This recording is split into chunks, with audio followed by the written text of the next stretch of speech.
जय जोहार, नमस्कार। दैनिक छत्तीसगढ़ चैनल देख रहे हैं आप। मैं हूं आपके साथ अभिजीत कुमार और करते हैं आज की खबरों की शुरुआत सबसे पहली बड़ी खबर के साथ। इससे पहले छत्तीसगढ़ से अगर आप और देखना चाहते हैं रोजाना छत्तीसगढ़ के समाचार तो नीचे लाल कलर का सब्सक्राइब बटन दिया है जिसे दबाकर चैनल को आपको सब्सक्राइब करना है। पहली बड़ी खबर, छत्तीसगढ़ में अति भारी बारिश की चेतावनी दी जा रही है। रायपुर से लेकर बिलासपुर संभाग में मूसलाधार बारिश की संभावना बन रही है। नदी नालों में बाढ़ का खतरा लगातार मंडरा रहा है।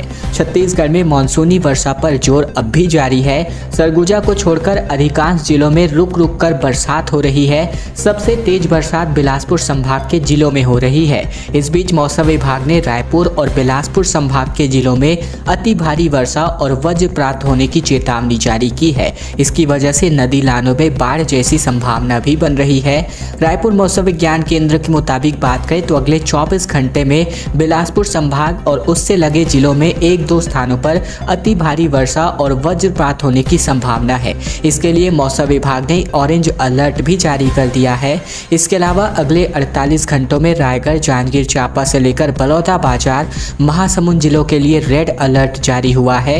कहा गया है कि इन जिलों में एक दो स्थानों पर गरज चमक के साथ अति भारी वर्षा हो सकती है। वहीं बिलासपुर, कोरबा, मुंगेली, गरियाबंद, रायपुर, दुर्ग, धमतरी और उससे लगे जिलों में भी भारी वर्षा का ऑरेंज अलर्ट है। इन जिलों में भारी बरसात की वजह से नदी नालों में बाढ़ और निचली बस्तियों में जल जमाव और फसलों में डूब जाने की आशंका जताई जा रही है। प्रशासन को आवश्यक तैयारियां रखने और उससे सतर्क रहने को कहा जा रहा है। मुख्यमंत्री ने नारा गांव में खोला सौगातों का पिटारा। आदिवासी सामुदायिक भवन के लिए दिए 50 लाख, समाधि स्थल और सौंदर्यीकरण और छात्रावास के लिए 20-20 लाख रुपए की घोषणा भी की गई। इसके अलावा सबसे महत्वपूर्ण घोषणा, राजीव गांधी किसान न्याय योजना की अगली किस्त की जानकारी दी गई, जो कि 20 अगस्त को सभी किसानों के खाते में डलने जा रही है। मुख्यमंत्री भूपेश बघेल ने कहा कि विश्व आदिवासी दिवस 90 देशों में मनाया जाता है। बालोद जिले में बड़ी संख्या में आदिवासी रहते हैं और आदिवासियों के विकास, उन्नति और आर्थिक समृद्धि बनाने हेतु कांग्रेस सरकार काम कर रही है। 20 अगस्त को राजीव गांधी किसान न्याय योजना की दूसरी किस्त डाली जानी है। ये माफ कीजिए, अगली किस्त जो है डाली जानी है। इसको लेकर के जानकारी दी गई। राजीव गांधी किसान न्याय योजना की किस्त के बारे में मुख्यमंत्री भूपेश बघेल ने स्वयं जानकारी दी है। छत्तीसगढ़ के मुख्यमंत्री भूपेश बघेल ने बालोद जिले के कोलिहामार में आयोजित विश्व आदिवासी दिवस कार्यक्रम में बड़ी घोषणा की। उन्होंने गुरूर ब्लॉक के नारा गांव के 4 स्वतंत्रता संग्राम सेनानी सुकालू करियाम, सरजू मंडावी, पीतम्बर मंडावी और बिहाहू राम की स्मृति समाधि स्थल और सौंदर्यीकरण के लिए 20 लाख रुपए की स्वीकृति दी। साथ ही शासकीय महाविद्यालय गुरूर का नाम प्रथम विधायक डॉक्टर डाहरण बाई के नाम से किया जाएगा। मुख्य मार्ग गुरूर में शहीद गैंग सिंह की प्रतिमा के लिए 10 लाख रुपए, तो वही कन्या छात्रावास को 20 सीटर से 50 सीटर करने और छात्रावास के जीर्णोद्धार के लिए 20 लाख रुपए की स्वीकृति दी गई। आदिवासी सामुदायिक भवन के लिए भी 50 लाख रुपए की घोषणा की गई। छत्तीसगढ़ के अधिकारी और कर्मचारियों के लिए बेहद बड़ी खबर है और ये अच्छी खबर है। अधिकारियों और कर्मचारियों के लिए महंगाई भत्ते में बढ़ोतरी को अब सहमति जता दी गई है। मुख्यमंत्री भूपेश बघेल ने शाम उनके निवास कार्यालय में आयोजित छत्तीसगढ़ अधिकारी कर्मचारी महासंघ के प्रतिनिधि मंडल से सौजन्य मुलाकात की। इस अवसर पर मुख्यमंत्री ने 6% डीए बढ़ाने पर सहमति प्रदान की। उन्होंने कहा कि एरियर्स देने पर मुख्य सचिव से चर्चा करके सकारात्मक रुख अपनाए जाएंगे। तो वहीं 7वें वेतनमान के आधार पर एचआरए बढ़ाने की मांग पर उन्होंने कहा कि उक्त मांग पर भी सकारात्मक रूप से विचार किया जाएगा। हड़ताल अवधि को अवकाश में शामिल करने की महासंघ की मांग पर मुख्यमंत्री ने कहा कि 22 अगस्त से प्रस्तावित हड़ताल पर यदि आप लोग नहीं जाते हैं तो इस मांग पर भी विचार किया जाएगा। फिलहाल जो यहाँ पर प्रतिनिधि मंडल से मुलाकात करके मुख्यमंत्री ने आखिरकार 6% डीए बढ़ोतरी की मांग पर सहमति जता दी है। सरपंचों ने राज्य सरकार के खिलाफ मोर्चा खोल दिया है। मांगे अगर पूरी नहीं हुई तो राजधानी में आंदोलन करने की चेतावनी भी दी जा रही है। छत्तीसगढ़ में अलग अलग संगठन अपनी मांगों को लेकर आवाज उठा रहे हैं। इसी बीच अब प्रदेश सरपंच संघ ने भी अपनी मांगों को लेकर मोर्चा खोल दिया है। प्रदेश भर के सरपंचों ने राजधानी में राज्य सरकार के खिलाफ धरना देकर उग्र आंदोलन की चेतावनी दी है। हालांकि इस वक्त आप अभी जो वीडियो देख रहे हैं वो पुरानी है और ये केवल सांकेतिक है। उनमें अपनी कुल 11 सूत्री मांगों पर जोर दिया जा रहा है। इन मांगों पर सरपंच हित में जायज भी ठहराया जा रहा है। प्रदेश सरपंच संघ ने राज्य सरकार के खिलाफ हल्ला बोलते हुए सरपंचों को हो रही समस्याओं को गिनवाया है। सरपंच संघ का आक्रोश इतना उबल रहा है कि समय रहते अगर मांग पूरी नहीं की गई तो प्रदेश भर के सरपंच लामबंद होकर के राजधानी रायपुर में उग्र आंदोलन को अंजाम देंगे। सरपंच संघ के प्रदेश अध्यक्ष आदित्य उपाध्याय के मुताबिक बात करें तो परिवेश में सरपंचों के लिए गांव में कई तरह की नई समस्याएं पैदा होने लगी है, जिसमें सरपंच संघ की राहें पंचायत के भीतर स्वतंत्र नहीं है। ग्राम पंचायतों में आर्थिक निर्माण एजेंसी, सरपंचों की हत्या, मानदेय की कमी, पेंशन अधिनियम लागू न होना, मूलभूत की बजट सुविधा में वृद्धि कर 10 लाख तक की स्वतंत्रता, मत का परिवर्तन न करना, नरेगा का हर 3 महीने में नियमित भुगतान जैसी समस्याएं और 11 सूत्री मांगों को लेकर राज्य सरकार को ज्ञापन सौंपा गया है। सितंबर माह में एक बार फिर से शुरू होगा सीएम का भेंट मुलाकात कार्यक्रम। मुख्यमंत्री भूपेश बघेल का भेंट मुलाकात कार्यक्रम पर लगा ब्रेक अब सितंबर में हटने जा रहा है। मुख्यमंत्री ने इसके संकेत दे दिए हैं। मुख्यमंत्री ने कहा है कि यह कार्यक्रम गर्मी में इसीलिए शुरू किया गया था कि किसान और मजदूर सब मिल सके। चूँकि अभी खेती किसानी का दिन है और बारिश भी खूब हो रही है। किसान खेतों में हैं और कुछ दिनों बाद बारिश भी कम हो जाएगी और किसान खेती किसानी के काम से मुक्त हो जाएंगे। तो अगस्त या के अंत या फिर सितंबर से इसकी एक बार फिर से शुरुआत होने जा रही है। इसके अलावा बात करें तो यहाँ पर तबादलों में अगर शिकायत आती है तो इस पर कार्यवाही होगी। दरअसल मुख्यमंत्री ने कहा कि 16 अगस्त से तबादलों की कार्यवाही शुरू हो जाएगी और पहले जिला स्तर पर फिर प्रदेश स्तर पर तबादले होंगे। तबादला नीति पर भाजपा के आरोपों पर मुख्यमंत्री बघेल ने कहा कि भाजपा 15 साल तक यही करती रही है। इसके अलावा बात करें तो हम लोग ऐसा नहीं करेंगे, सारी प्रक्रिया पारदर्शी होगी और यदि कोई शिकायत आती भी है तो इस पर कड़ी कार्यवाही की जाएगी। मुख्यमंत्री ने ये बातें कही। कई इलाके पानी में पूरी तरीके से जलमग्न हुए। मोटर बोट से लोग निकलने को मजबूर है। बिलासपुर से लेकर जांजगीर, कोरबा में तबाही का मंजर देखने को मिल रहा है। कई 100 एकड़ खड़ी फसल भी बर्बाद होती जा रही है। छत्तीसगढ़ के कई जिलों में लगातार बारिश हो रही है, जिससे यहाँ के नदी नाले उफान पर है और रिहायशी कॉलोनियों भी जलमग्न हो गई हैं। जांजगीर चांपा, कोरबा, बिलासपुर में भी कई इलाकों में पानी भर जाने के कारण लोगों को घरों से बेघर होना पड़ रहा है।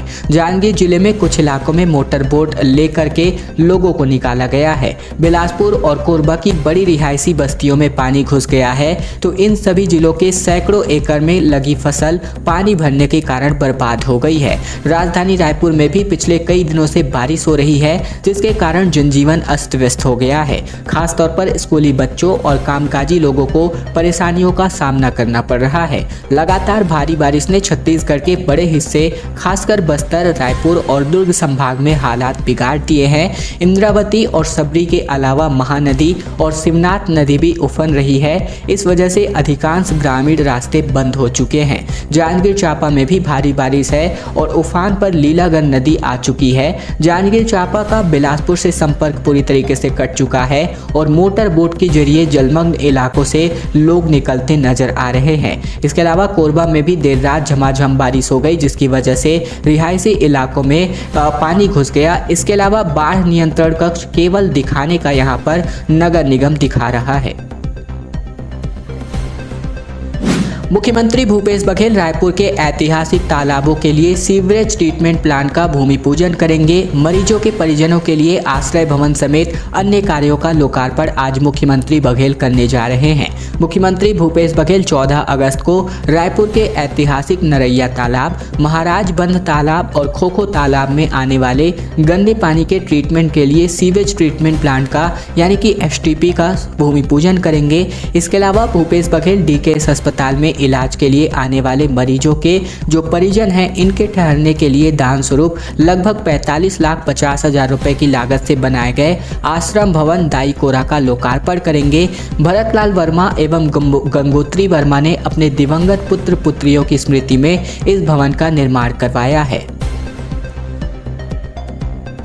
चारामा में लगी भगवान बिरसा मुंडा की प्रतिमा, मुख्यमंत्री भूपेश बघेल ने प्रतिमा का किया अनावरण। कहा, हमें संविधान से ताकत मिली, अब उसे सुरक्षित रखना जरूरी है। मुख्यमंत्री भूपेश बघेल ने शनिवार को कांकेर जिले के विकासखंड मुख्यालय चारामा में भगवान बिरसा मुंडा की लगभग 1500 फीट ऊंची प्रतिमा का अनावरण किया। यह प्रतिमा चारामा से कोरर मार्ग पर दरगहन चौक पर लगाई गई है। मुख्यमंत्री ने विधिवत पूजा अर्चना के बाद प्रतिमा का अनावरण किया। यहाँ आयोजित सभा में मुख्यमंत्री भूपेश बघेल ने कहा कि आज़ादी की लड़ाई में आदिवासी समाज ने बहुत महत्वपूर्ण भूमिका निभाई है। झारखंड में जैसे शहीद बिरसा मुंडा याद किए जाते हैं, हमारे छत्तीसगढ़ में शहीद गेद सिंह, शहीद गुंडाधुर और शहीद वीर नारायण सिंह को याद करते हैं। मुख्यमंत्री ने स्वतंत्रता संग्राम में 9 अगस्त से शुरू हुए अगस्त क्रांति को याद किया।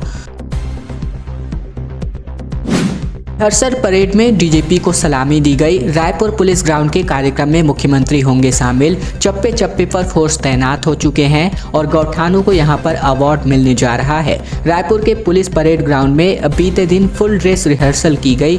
पुलिस, बीएसएफ, आईटीबीपी से लेकर सीआरपीएफ और एनसीसी के मार्चिंग दस्तों ने कदम ताल के साथ तिरंगे को सलाम किया। यहां 15 अगस्त को सुबह 9 बजे मुख्यमंत्री भूपेश बघेल ध्वजारोहण करेंगे और परेड की सलामी लेंगे। स्वतंत्रता दिवस समारोह की तैयारियों को अंतिम रूप से देखने के लिए रिहर्सल तैयारियों का जायजा लेने पुलिस महानिदेशक अशोक जुनेजा पहुंचे। रायपुर के कलेक्टर डॉक्टर सर्वेश्वर नरेंद्र भूरे और एसएसपी प्रशांत अग्रवाल ने समारोह के लिए की गई व्यवस्थाओं को देखा। मुख्यमंत्री ने सुरक्षा अधिकारी के मुख्य अतिथि के रूप में ध्वजारोहण किया। इसके अलावा उन्होंने परेड का निरीक्षण किया और मार्च पास्ट की सलामी भी ली। इस दौरान तिरंगे को सलामी देते हुए परेड में मौजूद फोर्स के जवानों ने गोलियां फायर की। इसके अलावा 13 प्लाटून यहां पर मार्च पास्ट करने जा रही हैं। 43 पुलिस अधिकारियों का सम्मान होगा। 3 सर्वश्रेष्ठ गौठानों को अवार्ड मिलेगा और चप्पे चप्पे पर पुलिस तैनात हो चुकी है। 250 किलो लड्डू भेंट करके अरुण साव का स्वागत किया गया। खूब जश्न और बाजे गाजे और नृत्य के साथ यहां पर अरुण साव का स्वागत किया गया। रायपुर एयरपोर्ट पर बारिश के बीच खुली गाड़ी में हुई बीजेपी प्रदेश अध्यक्ष की एंट्री। उन्हें लेने एयरपोर्ट पर डॉक्टर रमन सिंह नहीं पहुंच पाए। दरअसल रायपुर में भारतीय जनता पार्टी के नए प्रदेश अध्यक्ष अरुण साव का स्वागत किया गया। बारिश भी भाजपाइयों को रोक न सकी। भीगते हुए कार्यकर्ताओं ने जिंदाबाद जिंदाबाद के नारे लगाते हुए नए प्रदेश अध्यक्ष का अभिनंदन किया। एयरपोर्ट पर एक मंच भी बनाया गया था और बाहर आते ही इस मंच पर साव ने कार्यकर्ताओं का अभिवादन स्वीकारा। डॉक्टर रमन सिंह साव का स्वागत करने एयरपोर्ट नहीं पहुंचे। वो एकात्म परिसर में साव से मिलने प्रदेश के अन्य भाजपा नेताओं के साथ मौजूद थे। इसके अलावा बात करें तो यहाँ पर ग्रैंड वेलकम बनाने हाथों में भाजपा का झंडा लिए भाजपा युवा मोर्चा के कार्यकर्ताओं ने बाइक रैली निकाली और जगह जगह पर आतिशबाजी पुष्प वर्षा की गई। छत्तीसगढ़ में कांग्रेस में बदलाव की संभावना फिलहाल नहीं। प्रदेश प्रभारी पीएल पुनिया ने बदलाव से किया इनकार। कहा, भाजपा में 4 अध्यक्ष बदल गए, हमारे यहाँ संभावना ही नहीं है। कांग्रेस नेतृत्व ने छत्तीसगढ़ कांग्रेस में बदलाव की किसी भी संभावनाओं से फिलहाल इनकार कर दिया है। रायपुर पहुंचे एआईसीसी के प्रदेश प्रभारी पीएल पुनिया ने बीते दिन कहा कि उनके यहाँ बदलाव की कोई संभावना नहीं है, उनका संगठन एकजुट है। पुनिया ने भाजपा पर कटाक्ष करते हुए कहा कि यहाँ तो उनके 4 साल में 4 अध्यक्ष बदल चुके हैं। खैर दोस्तों, आज की खबरों का सिलसिला बस यहीं तक का था। वीडियो पसंद आए तो वीडियो को लाइक कीजिएगा, चैनल पर नए हैं तो चैनल को सब्सक्राइब कीजिएगा और नीचे लाल कलर का बटन दिया है उसको दबाकर चैनल को सब्सक्राइब करना है ताकि प्रतिदिन की महत्वपूर्ण खबरें छत्तीसगढ़ समाचार हम आप तक रोजाना पहुंचा सके।